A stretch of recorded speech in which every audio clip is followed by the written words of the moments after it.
back into the book of Matthew chapter 6 and just going to still focus on the thought, why do you think so much? Why do you think so much? And we can do a lot of thinking. And thinking can get you into a lot of trouble if you think too much about something, because if it's not a good thing, then you may begin to act out the thoughts, because our actions are thoughts first. And so then you can think too much about a good thing and get discouraged and get to a place where you feel like that what is going to happen, or you hope to happen, that it will not happen.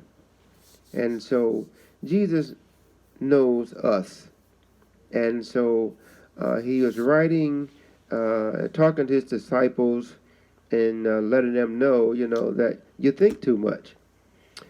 So Matthew 6:25, we're going to start there. We're going to set the stage for what we're going to be talking about today. He says, "Therefore I say unto you, take no thought for your life, what you shall eat, what you shall drink, nor yet for your body, what ye shall put on. Is not the life more than meat or food, and the body than raiment? Behold the fowls of the air, for they sow not, neither do they reap, nor gather into barns, yet your heavenly Father feedeth them. Are ye not much better than they? Which of you, taking thought, can add 1 cubit unto his stature? And why take ye thought for raiment? Consider the lilies of the field, how they grow. They toil not, neither do they spin. And yet I say unto you, that even Solomon in all of his glory was not arrayed like one of these. Wherefore if God so clothes the grass of the field, which today is, and tomorrow is cast into the oven, shall he not much more clothe you, O ye of little faith? Take therefore no thought, saying, what shall we eat, nor what shall we drink, or wherewithal shall we be clothed? He went on at the end of it, he said, again he says, take no thought for tomorrow, for the morrow shall take thought for the things of itself. Sufficient unto the day is the evil thereof. He kept emphasizing to them to take no thought, because I am going to take care of you. Cast all your cares upon me, because I care for you. I am your heavenly Father. The Father will take care of his children. A true father will go without to make sure that his children will have what they need. So God is a better father than we naturally could ever be. Because he even said, if your father, being evil, will give good things unto his children, how much more basically will I do for you? Now he was speaking basically on the fact that not being evil as me, but having an evil nature, but yet still wants to take care and provide for his children. And so he's saying, how much more will I take care of my children? He said he knows what you have need of before you ask him.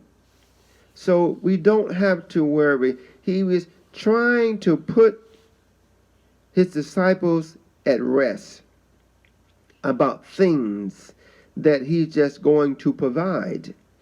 So he says, now if I'm taking care of the birds, I'll take care of you. They don't do anything, but yet I take care of them.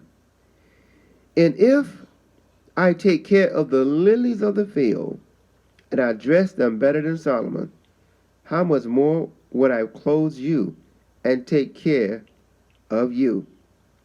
So he kept emphasizing, don't think, don't think, take no thought, don't think, because he knows mankind how we overthink things, that we think and think and think and think. And thinking will not solve the situation. It will not change it. God can change it. You thinking about it will not change it. It will change you. It will cause you anxiety. It will cause you fear. It will cause you frustration. It will take away your peace. Sometimes we think so much, when we go to bed, we're still thinking. When you're sleeping, you're still thinking. It's in your thoughts. The thoughts have followed you into your sleep, and you don't have peaceful rest. You don't have peaceful sleep. When the Bible said, you shall lay down and your sleep shall be sweet. But if you think too much, your thoughts will go into your dreams. And I read somewhere where it says that dreams are thoughts without reason. And that's why dreams do not make sense about things that come into, they don't connect. There is no reason or rhyme to the dream, except God is giving you a dream.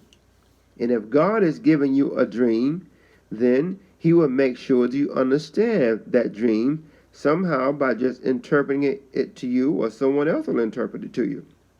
So God has spoken, and he does use dreams, but sometimes dreams are just coming through a multitude of thoughts. We just think too much. So he's saying, don't think so much, but just give God thanks and praise, and then make your request known unto God. He told us to make our request known, but once you make your request known, we need to just give him thanks and leave it alone and give him thanks for it. We cannot lean to our own understanding. Your understanding, leaning to your own understanding, will fail you. But we need to acknowledge God in all of our ways. He knows all things. He can do all things. He is everywhere. God has it covered. We just need to back off and move on to what else we need to be doing, and let God take care of it. God is basically saying that I got it.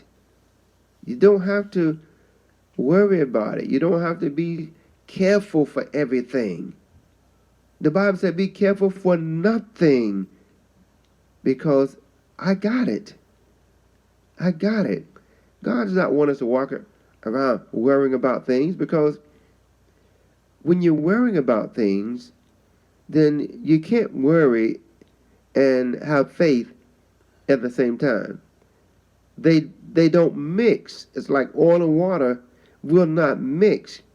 It doesn't matter at what speed you mix it. It does not mix. And when you stop stirring it, you're going to see the water and the oil separated, because faith and fear will not mix. God does not want us to live in fear. God is not giving us fear. The Bible said that he's not giving us the spirit of fear, but of power and of love and of a sound mind. You cannot be sound in your mind when you're afraid of everything is not going to work out, is not going to pan out. God is not going to do it. You think he can, and you think he won't. You think he will. And so that is, see, God does not want us to be double-minded, because a double-minded man cannot receive anything of God. He's like the waves of the sea. He's up and down, up and down.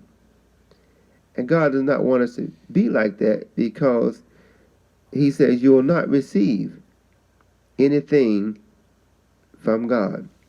You must walk by faith. And so worry and anxiety and fears and all of those, that's not of God. Because God is not afraid of anything. He's not worried about anything. He's not anxious about anything. So you did not get that from God, because when all these things are running through your mind, it brings confusion. And God is not the author of confusion. That's not God who has you confused. It is the devil is the author of confusion. So we need to stop overthinking things. Stop trying to reason it out and think it out and bring it into logic and rationale and sensibility and all of those kind of things. No. No. Just stop thinking and trust God. Have faith in God. Take no thought, Jesus said. How many times did Jesus say, take no thought? Because I had you in my thoughts, and I made a way for you from the foundation of the world. He said the works are finished. Every work is finished from the foundation of the world. Before your relatives, before your grandmother, great-great-great-grandmother ever got here, God had made provisions from the foundation of the world. He said he was a lamb slain from the foundation of the world. So God had even put deliverance and salvation into his plan before the foundation of the world. God has not left anything out. I say sometimes to people that it's like the FedEx or the truck that God has sent out before you ever got here, before you were ever born, and place the packages of your blessings wherever you are going to be in life. He's already placed your blessing and already placed your deliverance in everywhere you would go in life, because he knew that, because he knows everything. God, which was, which is, and which is to come, God fills the past, the present, and the future. So he knew where you would be and at what time you would be there. And he has made provisions. That's why when you get to a place and things work out for you, it's because God has already worked it out for you before you got there.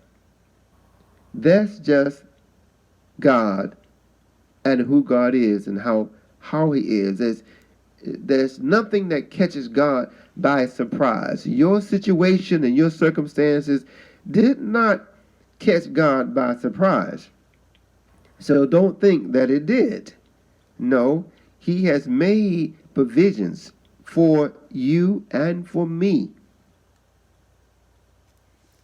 Alfonso Coble at sbcglobal.net